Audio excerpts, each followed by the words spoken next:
कहानी का शीर्षक है सोच और प्रयास का मेल। सेजल शादी के बाद अपने छोटे से कस्बे से बड़े शहर में आ गई थी। उसके ससुराल का घर बहुत बड़ा था और उतना ही बड़ा था सबका मन।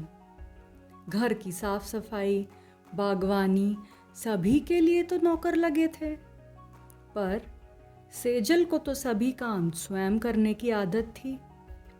बागवानी के लिए एक वृद्ध पुरुष आते थे जो बड़ी मुश्किल से गमलों को उठा पाते थे, फिर सारे पौधों और घास की हाथ से कटाई करते थे।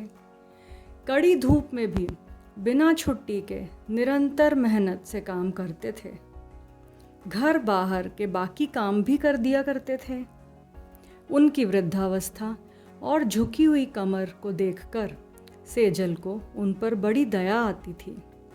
सेजल ने जब अपने पति को अपने मन की व्यथा सुनाई और पूछा कि क्यों ना हम इन्हें आराम करने को कहें और मैं बागवानी का काम संभाल लूं, तो सेजल के पति ने बताया कि इनका बड़ा बेटा 12वीं में पढ़ता है और इन्हें उसकी ट्यूशन फीस वगैरह में काफ़ी खर्चा होता है। ऐसे में हम भी काम से निकाल देंगे तो ये क्या करेंगे। सेजल दुविधा में पड़ गई। माली की वृद्धावस्था पर तरस खाए तो उसके बच्चों का भविष्य खराब हो सकता है, और ना तरस खाए तो उसके सामने एक वृद्ध व्यक्ति इतना काम करे, ये भी सेजल को अच्छा नहीं लग रहा था। फिर सेजल ने अपने पति से कुछ बात की और माली के बेटे को अपने घर बुलाकर पढ़ाने लगी।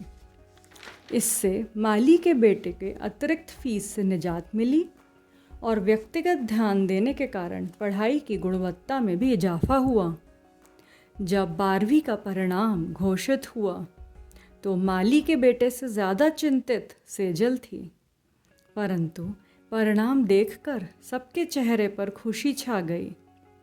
माली के बेटे को उसके मनपसंद कॉलेज में दाखिला मिला और बचे समय में पार्ट टाइम जॉब कर उसने अपने पिता को संबल देना शुरू कर दिया।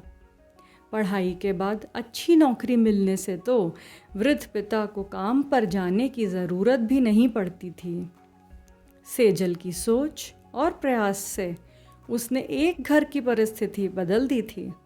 यह संतुष्टि उसके लिए किसी पुरस्कार से कम नहीं थी। धन्यवाद। अगर आपको भी कहानी अच्छी लगी तो प्लीज़ लाइक करें, शेयर करें और सब्सक्राइब करें।